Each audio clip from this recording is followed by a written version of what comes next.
Assalamu alaikum. Hello viewers. Welcome back. This is Tipu Sultan with you all and welcome to Technique Easy Education. Viewers, আশা করি অনেক ভালো আছেন। আজকে আমরা সম্পূর্ণ করব কমপ্লেক্স এন্ড কম্পাউন্ড সেন্টেন্সের ভয়েস এবং দেখব কিভাবে আমরা এই কমপ্লেক্স সেন্টেন্সের ভয়েস এবং কম্পাউন্ড সেন্টেন্সের ভয়েস সম্পূর্ণ করতে পারি।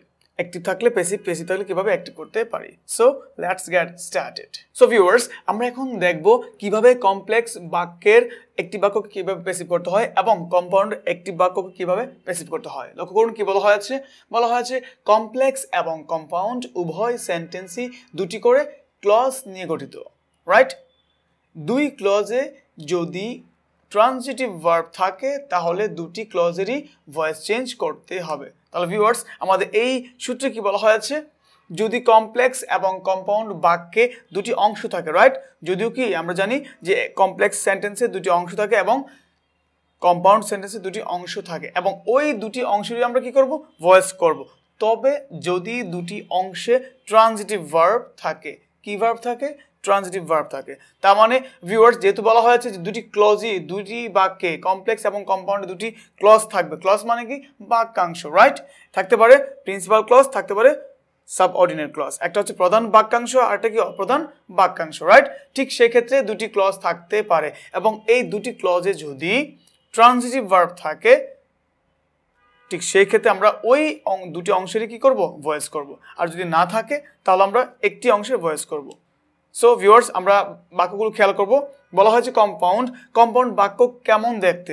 ভিউয়ার্স, যখন দুটি বাক্যের মাঝখানে অ্যান্ড অর বাট দ্বারা যুক্ত করা হয়, ঠিক সেগুলোকে কি বলা হয়? কম্পাউন্ড সেন্টেন্স বলা হয়। কম্পাউন্ডের বাংলা অর্থ হচ্ছে যৌগিক, রাইট? তার মানে এগুলো কি যৌগিক বাক্য, ঠিক আছে? সেই ক্ষেত্রে আমরা দেখতে পাচ্ছি কম্পাউন্ডের প্রথম অংশে বলা হয়েছে উই রিসিভড হিম, আমরা তাকে গ্রহণ করলাম, and he gave a nice gift, এবং সে একটি কি দিল? চমৎকার গিফট দিল, রাইট? তাহলে ভিউয়ার্স, এই বাক্যটা কোন ধরনের বাক্য, কমপ্লেক্স না কম্পাউন্ড? আমরা দেখতে পাচ্ছি বাক্যের মাঝখানে কে আছে? And conjunction, right? তার মানে ভিউয়ার্স, এই অ্যান্ড থাকার কারণে বুঝতে পেরেছি আমরা কি এটি কম্পাউন্ড সেন্টেন্স। এবং দেখতে পাচ্ছি এই অ্যান্ডের পূর্বে একটি বাক্যাংশ, এন্ডের পরে একটি বাক্যাংশ। তার মানে এখানে একটি ক্লজ রয়েছে, এন্ডের পরে আরেকটি ক্লজ রয়েছে। তাহলে ভিউয়ার্স, আমরা কিভাবে এটাকে সম্পন্ন করব, ভয়েস কিভাবে করব? যেহেতু এটি আছে অ্যাক্টিভে, আমরা প্যাসিভে কিভাবে নিয়ে যাব? তাহলে ভিউয়ার্স, আমরা জানতে পেরেছিলাম যে কম্পাউন্ড এবং কমপ্লেক্স বাক্যে দুটি ক্লজ থাকে, রাইট? এবং দুটি ক্লজে যদি ট্রানজিটিভ ভার্ব থাকে, ঠিক সেই ক্ষেত্রে ওই দুটি ক্লজের কি করতে হবে? প্যাসিভ ভয়েস করতে হবে। এবার ট্রানজিটিভ ভার্বটা কি? যে ভার্বের পরে কি থাকে? অবজেক্ট থাকে, সেই ভার্বটি কি বলা হয়? কি ট্রানজিটিভ ভার্ব বা সকর্ম ক্রিয়া, রাইট? এবার খুঁজবো যে দুটি বাক্যে আমাদের ট্রানজিটিভ ভার্ব আছে কিনা। ভিউয়ার্স, লক্ষ্য করুন, বলা হয়েছে উই রিসিভড হিম, আমরা তাকে গ্রহণ করলাম, অ্যান্ড এবং হি গেভ আ নাইস গিফট, এবং সে একটি কি চমৎকার উপহার দিল বা গিফট দিল। তাহলে ভিউয়ার্স, এই দুটি বাক্যে দেখতে পাচ্ছি ভার্ব হচ্ছে এখানে প্রথম অংশে রয়েছে রিসিভড মানে কি ভার্ব, কোন ফর্মে আছে? V2 তে আছে। তাহলে ভিউয়ার্স, এরপরে বাক্যে কাকে দেখতে পাচ্ছি? ভার্ব। হি গেভ, এই গেভ হচ্ছে কি একটি ভার্ব, V2 তে আছে। এবার প্রশ্ন হচ্ছে আমরা কিভাবে ট্রানজিটিভ ভার্বটি চিনবো? দেখবো এই ভার্বের পরে আমাদের অবজেক্ট আছে কিনা, কারণ ট্রানজিটিভ ভার্ব অবজেক্ট গ্রহণ করে। তাহলে ভিউয়ার্স, কাকে দেখতে পাচ্ছি? উই রিসিভড হিম, আমরা গ্রহণ করলাম, রিসিভ করলাম। কাকে রিসিভ করলাম? তাকে। তাহলে এই বাক্যের অবজেক্ট কে? হিম। এবার আমরা পরবর্তী অংশে চলে যাচ্ছি। He gave a nice gift, সে একটি চমৎকার বা সুন্দর গিফট দিল। তাহলে ভিউয়ার্স, হি হচ্ছে এ বাক্যের সাবজেক্ট, হি গেভ, সে দিল, কি দিল? আ নাইস গিফট, একটি চমৎকার গিফট। তার মানে এটি কি এ বাক্যের অবজেক্ট। তাহলে আমরা দুই বাক্যে দেখতে পাচ্ছি ভার্বের উপর অবজেক্ট বসেছে, সুতরাং এই দুটি ভার্বই হচ্ছে কি ট্রানজিটিভ ভার্ব। এই গেভ হচ্ছে ট্রানজিটিভ ভার্ব। তাহলে ভিউয়ার্স, আমরা যেহেতু সূত্রে পেয়েছিলাম যদি দুটি বাক্যে ট্রানজিটিভ ভার্ব থাকে তাহলে ওই দুটি বাক্যের কি হবে? প্যাসিভ ভয়েস হবে। সুতরাং আমরা কি করব? প্রথম অংশটাও প্যাসিভ করব, তার পরবর্তী অংশটাও কি প্যাসিভ ফর্মে নিয়ে যাব। তাহলে আমরা জানি ভয়েস করার সময় তিনটি উপাদান ঠিকঠাক রাখতে হয়। একটা হচ্ছে সাবজেক্ট, ভার্ব এবং অবজেক্ট। তাহলে এ বাক্যের সাবজেক্ট হচ্ছে উই, সাবজেক্ট কে? উই, আর এখানে ভার্ব হচ্ছে রিসিভড, তারপর কি আছে? অবজেক্ট হচ্ছে কি হিম। তাহলে এই অংশে তিনটা উপাদান ঠিকঠাক আছে এবং আমরা কি করব, প্যাসিভ করতে গেলে আমাদের প্রথম কাকে লাগবে, হিমকে লাগবে। অবজেক্টকে আমরা সাবজেক্ট বানাবো, তাহলে হিম এর সাবজেক্টিভ ফর্মটি হচ্ছে হি। তারপর ভিউয়ার্স, যেহেতু আমরা প্যাসিভ করছি, আমরা জানি প্যাসিভ ভয়েসে আমাদের অবশ্যই কি দরকার হয়, সাবজেক্টের পর একটি অক্সিলারি ভার্ব আমাদের আনতেই হবে। এবার দেখতে পাচ্ছি এবার কি কোনো অক্সিলারি ভার্ব নেই, সুতরাং কি করব, মূল ভার্বের চেহারা দেখে, ফেস দেখে আমরা কি করব, অক্সিলারি ভার্বটা নিয়ে আসব। তাহলে এখানে কি আছে, রিসিভড। আর রিসিভডটি কোন ফর্মে আছে, ভার্বের 2 নম্বর রূপে আছে, তার মানে V2 তে আছে, পাস্ট ফর্মে আছে। সুতরাং আমরা জানি যে বাক্যে যদি ভার্ব থাকে এবং সেটা যদি প্রেজেন্টে থাকে তাহলে কি নিয়ে আসি, am is are auxiliary verb হিসেবে, এবং যদি পাস্ট ফর্ম থাকে ঠিক সেক্ষেত্রে কাকে নিয়ে আসি, was were। যেহেতু এখানে হি আছে থার্ড পারসন সিঙ্গুলার, সেজন্য আমরা কি বসাবো, was বসাবো, হি was। তারপর কি বলা হচ্ছে, যেহেতু আমরা এই মূল ভার্বের রূপটিকে দেখে, চেহারা দেখে আমরা কি অক্সিলারি ভার্বটি নিয়ে এসেছি। এখন কি করব, আমরা কি এই ভার্বের কাজ করেছি না, তাহলে আমরা জানি আমাদের প্যাসিভ ভয়েসে কি করতে হয়, অক্সিলারি ভার্বের পর একটি V3 ফর্ম নিয়ে আসতে হয়, মানে মূল ভার্বের পাস্ট পার্টিসিপল ফর্মটি নিয়ে আসতে হয়। তাহলে এখানে কি আছে, মূল ভার্ব রিসিভড কোন ফর্মে আছে, V2 তে, রাইট। আমরা কোথায় নিয়ে যাব, V3। সো ভিউয়ার্স, এখানে দেখতে পাচ্ছি V2 আছে, আমরা জানি রিসিভ হচ্ছে প্রেজেন্ট, রিসিভড হচ্ছে পাস্ট, এবং তার 3 নম্বর রূপটি বা পাস্ট পার্টিসিপল ফর্মটি রিসিভডই হয়ে যাচ্ছে। তাহলে আমরা লিখতে পারি হি was received, he was received. তারপর এই হিমের কাজও শেষ করে ফেললাম আমরা, রিসিভডও শেষ। তারপর কে আছে, সাবজেক্ট। আমরা কি করব, সাবজেক্টটিকে বাই আকারে বসিয়ে দিব, তাহলে বাই উই হয়ে যাবে কি, আস, রাইট। এবার ভিউয়ার্স, আমরা প্রথম অংশের বা বাক্যাংশের কি করলাম, ভয়েস করে ফেললাম, যেহেতু ট্রানজিটিভ ভার্ব আছে এবং অবজেক্ট সে গ্রহণ করেছে। এবার আমরা চলে যাব পরবর্তী অংশে, কারণ এটি কি, কম্পাউন্ড সেন্টেন্স, দুটি অংশে কি দুটি বাক্যাংশ রয়েছে, এবং এই এন্ডের পরে যেহেতু বাক্যাংশ রয়েছে আমরা এন্ড দ্বারা বাক্যটি যুক্ত করব। তারপর ঠিক আবার আগের মতো করে তিনটা উপাদান খুঁজবো, সাবজেক্ট, ভার্ব এবং অবজেক্ট। তাহলে এখানে সাবজেক্ট রয়েছে হি, আর ভার্ব রয়েছে গেভ, রাইট, আর অবজেক্টকে আ নাইস গিফট। তাহলে ভিউয়ার্স, প্রথম কাকে নিয়ে আসবো, a nice gift, a nice, তারপর কি লিখবো, গিফট, আ নাইস গিফট। তারপর আমরা কি দেখতে পাচ্ছি, আ নাইস গিফট পর আমরা অবজেক্টকে সাবজেক্ট বানিয়েছি, এটা আমরা ক্রস করে দিচ্ছি। এখন কি করব, আমাদের অক্সিলারি ভার্ব লাগবে, রাইট, কারণ আমরা জানি প্যাসিভ ভয়েসে কি লাগে, অক্সিলারি ভার্ব নিয়ে আসতে হয় বা এটা প্রয়োজন হয়। তাহলে এখানে কে আছে, গেভ মূল ভার্ব, তাহলে আমরা অবশ্যই এখানে অক্সিলারি ভার্ব পাচ্ছি না। তবে হ্যাঁ, কাকে দেখে আনবো, মূল ভার্বের চেহারা দেখে বা ফেস দেখে আমরা নিয়ে আসবো অক্সিলারি ভার্বটি। তাহলে এখানে কে আছে, মূল ভার্ব গেভ, এটা কোন ফর্মে আছে, V2 তে, মানে ভার্বের পাস্ট ফর্মে আছে। সুতরাং আমরা নিয়ে আসতে পারি ওয়াজ অথবা ওয়ার। আর নাইস গিফট যেহেতু একটি সিঙ্গুলার ফর্ম, ঠিক সেক্ষেত্রে আমরা ওয়াজ নিয়ে আসবো। তাহলে অ্যান্ড আ নাইস গিফট ওয়াজ, তারপর এখানে কে আছে, গেভ। আমরা মূল ভার্বের কাজটি করিনি, এখন আমরা মূল ভার্বের কাজটি করব। সেই ক্ষেত্রে কে আছে এখানে, গেভ। গেভ হচ্ছে কি, মূল ভার্ব পাস্ট ফর্ম, আমরা তাকে 3 নম্বর রূপে নিয়ে যাব। আমরা জানি গিভ, গেভ, গিভেন, সুতরাং আমরা 3 নম্বর রূপে কি কাকে পেয়েছি, আ nice gift was given, given. তারপর কাকে দেখতে পাচ্ছি, সাবজেক্টটাকে হি। এখন আমরা কি করব, বাই আকারে বসিয়ে ফেলবো, তাহলে he was given, a nice gift was given by him। তাহলে ভিউয়ার্স, আমরা এখানে কি করতে পেরেছি, একটি বাক্য ছিল, এটি কি কম্পাউন্ড সেন্টেন্স, রাইট, দুটি অংশে দুটি বাক্যাংশ রয়েছে, এবং দেখতে পেয়েছিলাম যে দুটি অংশে বাক্যাংশের মাঝখানে ভার্ব রয়েছে ট্রানজিটিভ ভার্ব, কারণ এটি কি অবজেক্ট গ্রহণ করেছে। একটা ট্রানজিটিভ ভার্ব হচ্ছে রিসিভড, আর একটি ট্রানজিটিভ ভার্ব হচ্ছে কি গেভ। তার মানে দুই অংশে দেখতে পাচ্ছি ট্রানজিটিভ ভার্ব রয়েছে এবং তারপরে কি অবজেক্ট রয়েছে। ঠিক সেই ক্ষেত্রে আমরা কি করেছি, দুটি অংশেরই ভয়েস চেঞ্জ করেছি। ভিউয়ার্স, আশা করি বুঝতে পেরেছেন। এইবার দেখো পরবর্তী বাক্যে কি বলা হয়েছে, বলা হয়েছে উই ওয়েন্ট দেয়ার, আমরা সেখানে গিয়েছিলাম, বাট ফাউন্ড নাথিং, কিন্তু আমরা কিছু পেলাম না। ভিউয়ার্স, এই বাক্যে দেখতে পাচ্ছি এটি কোন ধরনের বাক্য, কম্পাউন্ড বাক্য। কেন, কারণ উই ওয়েন্ট দেয়ার আমরা সেখানে গিয়েছিলাম, বাট কি দ্বারা যুক্ত হয়েছে, বাট ফাউন্ড নাথিং। তাহলে ভিউয়ার্স, আমরা কি বুঝতে পারছি, এখানে যে ব্যাপারটি আমরা দেখতে পাচ্ছি সেটি হচ্ছে উই ওয়েন্ট দেয়ার আমরা সেখানে গিয়েছিলাম, বাট ফাউন্ড নাথিং কিন্তু কিছুই পাইনি। তাহলে ভিউয়ার্স, এখানে বাটের মাধ্যমে বুঝতে পারছি এটা কি কম্পাউন্ড সেন্টেন্স। আমরা জানি অ্যান্ড বাট অর দ্বারা যুক্ত হলে এটা কি কম্পাউন্ড সেন্টেন্স হয়ে যায়। তাহলে এই অংশে বাটের পূর্বে একটি বাক্যাংশ রয়েছে এবং বাটের পরে একটি বাক্যাংশ রয়েছে, যদিও এখানে সাবজেক্ট নেই। কেন নেই? কারণ এই উই সাবজেক্টটি এখানে বিদ্যমান, রাইট? ঠিক সেক্ষেত্রে এখানে না দিলেও সমস্যা হচ্ছে না। এবার দেখবো যে দুটি বাক্যে ট্রান্সিটিভ ভার্ব আছে কিনা। সো ভিউয়ার্স, আমরা খেয়াল করতে পারছি উই ওয়েন্ট দেয়ার, আমরা সেখানে গিয়েছিলাম, রাইট? তাহলে ভিউয়ার্স এখানে কে আছে? Subject we, right? আর এখানে কে আছে? ওয়েন্ট। ওয়েন্ট মানে কি? যাও। ওয়েন্ট কার কাছ থেকে এসেছে? গো থেকে এসেছে। এটা কি ভার্বের 2 নম্বর রূপটি। তাহলে ভিউয়ার্স আর কাকে পাচ্ছি? আমাদের অবজেক্ট দরকার। যদি অবজেক্ট হয় তাহলে আমরা এই বাক্যের কি ভয়েসটা করে ফেলবো। উই ওয়েন্ট দেয়ার, আমরা সেখানে গিয়েছিলাম।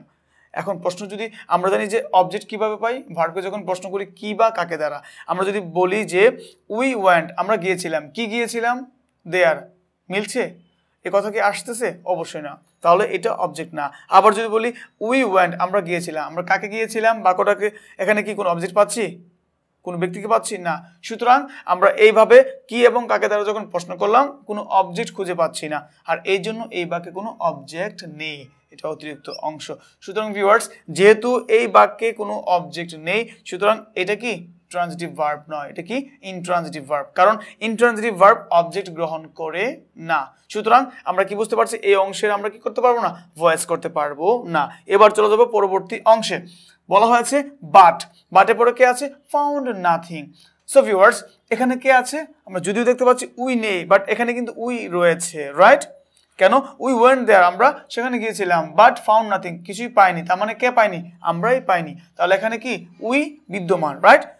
তাহলে সাবজেক্ট হচ্ছে উই, এই বাক্যের উই হচ্ছে এই বাক্যের সাবজেক্ট, আর এখানে কি আছে? ভার্ব হচ্ছে কি ফাউন্ড, রাইট? এটা B2 তে আছে। আর উই ফাউন্ড, আমরা পেলাম, কি পেলাম? কিছুই না, কিছুই পেলাম না। তাহলে ভিউয়ার্স এখানে ভার্বকে যখন প্রশ্ন করেছি কি দ্বারা? নাথিং পেয়েছি, রাইট? ঠিক সেক্ষেত্রে এটা হচ্ছে কি এই বাক্যের অবজেক্ট। তাহলে ভিউয়ার্স আমরা কি দেখতে পাচ্ছি? এই বাক্যে ভার্ব থাকা সত্ত্বেও এখানে অবজেক্ট নেই বিধায় আমরা এই বাক্যের কি করব না? ভয়েস চেঞ্জ করব না। আর এখানে কি দেখতে পাচ্ছি? এই বাক্যে 3টি উপাদান ঠিকঠাক ছিল, একটি সাবজেক্ট, ভার্ব এবং অবজেক্ট। আর এই বাক্যে জাস্ট কি পাচ্ছি? সাবজেক্ট পাচ্ছি, ভার্ব পাচ্ছি। এটা হচ্ছে কি একটি অ্যাডভার্ব। তাহলে ভিউয়ার্স এই মুহূর্তে আমরা কোন বাক্যের ভয়েস করব? প্রথম বাক্যের না দ্বিতীয় বাক্যের? অবশ্যই দ্বিতীয় বাক্যের। কেন? কারণ এই বাক্যে রয়েছে ভার্ব ইনট্রানজিটিভ, রাইট? আর এই বাক্যে ভার্ব রয়েছে ট্রানজিটিভ। কেন? কারণ সে একটি অবজেক্ট গ্রহণ করেছে। সুতরাং আমরা কি করব? এই অংশের ভয়েসটি সম্পন্ন করব। লক্ষ্য করুন কি বলা হয়েছে, যেহেতু আমরা এই বাক্যের এই অংশের ভয়েস করতে পারবো না, আমরা লিখে ফেলবো উই ওয়েন্ট দেয়ার। আর যেহেতু এটা কম্পাউন্ড সেন্টেন্স, সুতরাং আমরা কি করব? বাট বসিয়ে দেব, রাইট? এবার কি করব? বাট বসানোর পর আমরা দেখব পরবর্তী অংশে কে রয়েছে। ভিউয়ার্স এখানে কি সাবজেক্ট উই রয়েছে না? আমরা উইটাকে বাই আকারে শেষে বসিয়ে দেব। আচ্ছা, এবার যদি আমরা সাবজেক্ট এখানে কে আছে? বাট অবজেক্ট কে আছে? Nothing, right? আমরা কি করব? অবজেক্টকে সাবজেক্ট আকার নিয়ে আসবো, নাথিং, নাথিং। এবার বাক্যে কে আছে? Verb found. এটা কত নম্বর রূপে আছে? 2 নম্বর রূপে। এখন আমাদের কি লাগবে? একটি অক্সিলারি ভার্ব লাগবে, নাথিং। আর যেহেতু 2 নম্বর রূপে আছে, পাস্টে আছে, আমরা কি আনবো? ওয়াজ আনবো, নাথিং ওয়াজ। তারপর কি আছে? আমরা ফাউন্ডের পাস্ট পার্টিসিপল ফর্ম কি? ফাউন্ড। তাহলে নাথিং ওয়াজ ফাউন্ড। তারপর কি লিখবো? কি আছে এখানে? যেহেতু এখানে উই ছিল, এখানে উই নেই, বুঝতে হবে দুই পাশে কি সাবজেক্ট একই রকম। ঠিক সেক্ষেত্রে আমরা উইকে নিয়ে আসতে পারি। তবে কিভাবে লিখবো? By us. উই হয়ে যাবে কি? By us. অবজেক্টের রূপটি আমরা নিয়ে আসবো। তাহলে ভিউয়ার্স আমরা কাকে দেখতে পাচ্ছি? We went there but nothing was found by us. So viewers একটি ছিল we went there but found nothing. ঠিক আমরা কি করছি? প্রথম অংশটাকে ঠিক রেখে বাটের পর পরবর্তী বাক্যাংশকে আমরা ভয়েস চেঞ্জ করেছি। তাহলে আমরা কি পাচ্ছি এখানে? We went there but nothing was found by us. তাহলে ভিউয়ার্স আমরা কি শিখতে পেরেছি? যে এক কমপ্লেক্স এবং কম্পাউন্ড বাক্যে যদি দুটি অংশ থাকে, ঠিক ওই দুটি অংশ যদি ট্রানজিটিভ ভার্ব থাকে, তার মানে যে ভার্বটি একটি অবজেক্ট গ্রহণ করে, যদি এরকম থাকে তাহলে অবশ্যই আমরা দুটি অংশেরই কি করতে হবে? আমাদের ভয়েস করতে হবে, ভয়েস চেঞ্জ করতে হবে। তবে যদি ইনট্রানজিটিভ ভার্ব থাকে তাহলে আমরা ওই বাক্যাংশের ভয়েস করতে পারবো না। ভিউয়ার্স আশা করি বুঝতে পেরেছেন। সো ভিউয়ার্স আমরা এখন শিখতে পেরেছি কম্পাউন্ড সেন্টেন্সকে কিভাবে অ্যাক্টিভ থেকে প্যাসিভ করতে হয়। এখন আমরা শিখব কমপ্লেক্স সেন্টেন্স, রাইট?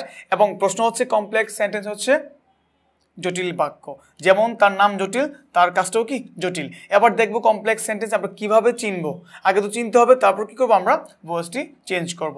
এবার প্রশ্ন হচ্ছে কমপ্লেক্স সেন্টেন্সে যদি বাক্যের শুরুতে দো, অলদো, ইফ, আনলেস এগুলো থাকে, ঠিক এই অংশটুকু দেখে আমরা বুঝতে পারবো কি এটি কমপ্লেক্স সেন্টেন্স, রাইট। এবং দুটি পার্শ্বে আমরা কি দেখব, দুটি ক্লজ থাকবে, একটি প্রিন্সিপাল ক্লজ এবং একটি সাবঅর্ডিনেট ক্লজ। যখন দেখব যে বাক্যে দো, অলদো রয়েছে এবং আনলেস তারপর ইফ রয়েছে, ঠিক ওই বাক্যাংশগুলো কি সাবঅর্ডিনেট ক্লজ, যে ক্লজ দ্বারা বা যে বাক্যাংশ দ্বারা মনের ভাব সম্পূর্ণ প্রকাশ করা যাচ্ছে না। ঠিক সেই ক্ষেত্রে পরবর্তীতে দেখব কি একটি প্রিন্সিপাল ক্লজ, যেখানে মনের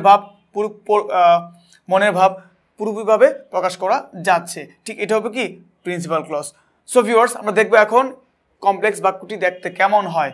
দো হি ইজ পোর, যদিও সে গরিব, উই রেসপেক্ট হিম, আমরা তাকে কি করি সম্মান করি, রাইট। প্রশ্ন হচ্ছে এই বাক্যে কাকে পাচ্ছি, এটা কোন ধরনের বাক্য, কম্পাউন্ড? অবশ্যই না, কারণ এখানে মাঝখানে কি নেই, অ্যান্ড, বাট, অর নেই, রাইট। ঠিক সেক্ষেত্রে এটা কি কমপ্লেক্স সেন্টেন্স। কিভাবে চিনতে পেরেছি, এখানে বলা হয়েছে দো, যদিও, হি ইজ পোর, যদিও সে গরিব, এই দো এর অর্থ হচ্ছে যদিও, রাইট।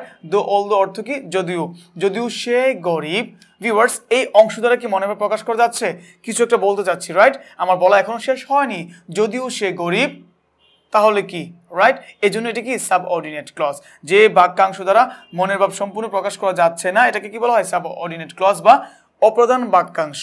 এবার দেখতে পাচ্ছি পরবর্তী অংশে কে আছে, উই রেসপেক্ট হিম, আমরা তাকে সম্মান করি। তাহলে ভিউয়ার্স, এই বাক্যটি দিয়ে আমাদের মনের ভাব প্রকাশ করা যাচ্ছে, এই জন্য এটি কি প্রিন্সিপাল ক্লজ।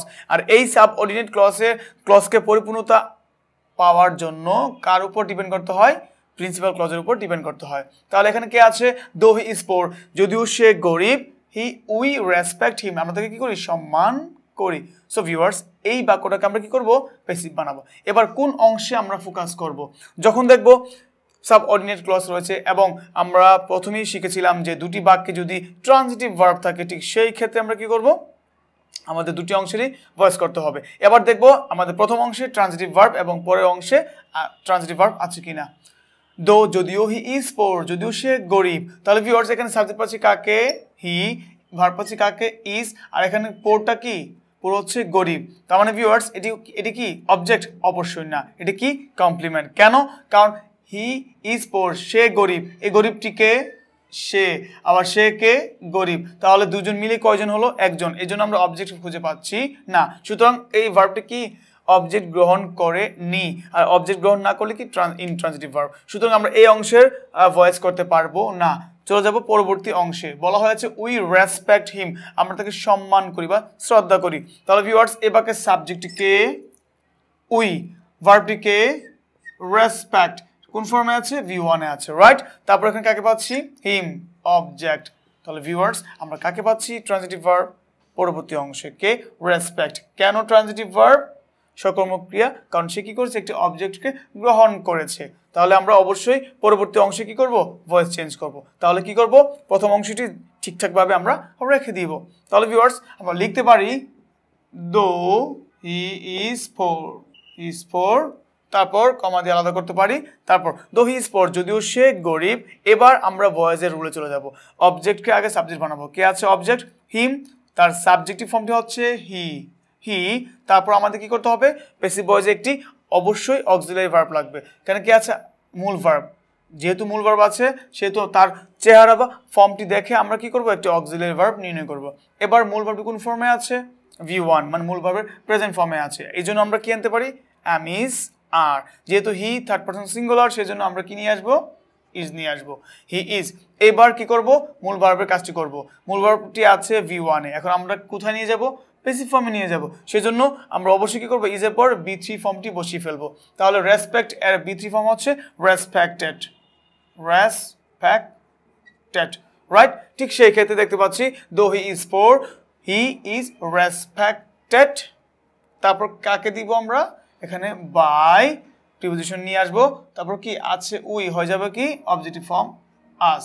তাহলে ভিউয়ার্স, আমাদের বাক্যটি কি দাঁড়াচ্ছে, আমাদের বাক্যটি ছিল দো হি ইজ পোর, যদিও সে গরিব, উই রেসপেক্ট হিম, আমরা তাকে কি করি, সম্মান করি। ঠিক এই ক্ষেত্রে আমরা পরবর্তী অংশে ভয়েস করেছি, আমরা প্রথম অংশটি ঠিকঠাকভাবে রেখে দিলাম, এবার পরবর্তী অংশে ভয়েস করেছি। কেন? কারণ ওই বাক্যে কি রয়েছে, একটি ট্রানজিটিভ ভার্ব রয়েছে, যে ভার্বটি কি করেছে, একটি অবজেক্টকে গ্রহণ করেছে। তাহলে দো হি ইজ পোর, যদিও সে গরিব, he is respected by us, তাকে আমাদের দ্বারা কি করা হয়, সম্মান করা হয়। তাহলে ভিউয়ার্স আমরা কি শিখতে পেরেছি, যদি দুটি বাক্যাংশ থাকে একটি কমপ্লেক্স সেন্টেন্সে বা কম্পাউন্ড সেন্টেন্সে, দেখব দুটি অংশে কি রয়েছে, ট্রানজিটিভ ভার্ব আছে কিনা। যদি থাকে তাহলে আমরা অবশ্যই ওই দুটি অংশেরই কি করব, ভয়েস করব। যদি না থাকে, ইনট্রানজিটিভ ভার্ব থাকে, সেই ক্ষেত্রে আমরা ভয়েস করতে পারবো না। ভিউয়ার্স আশা করি বুঝতে পেরেছেন। সো ভিউয়ার্স আজকে এই ক্লাসটি থেকে আমরা শিখতে পেরেছি কিভাবে কমপ্লেক্স এবং কম্পাউন্ড একটি বাক্যকে কিভাবে প্যাসিভ করতে হয়। আশা করি বুঝতে পেরেছেন। ভিউয়ার্স আজকের মতো ক্লাসটি এখানে শেষ করছি, পরবর্তী ক্লাসটি দেখার আমন্ত্রণ জানিয়ে বিদায় জানাচ্ছি। I hope you have been benefited from this episode and thank you very much for watching this video. ভালো থাকুন, আল্লাহ হাফেজ, আসসালামু আলাইকুম।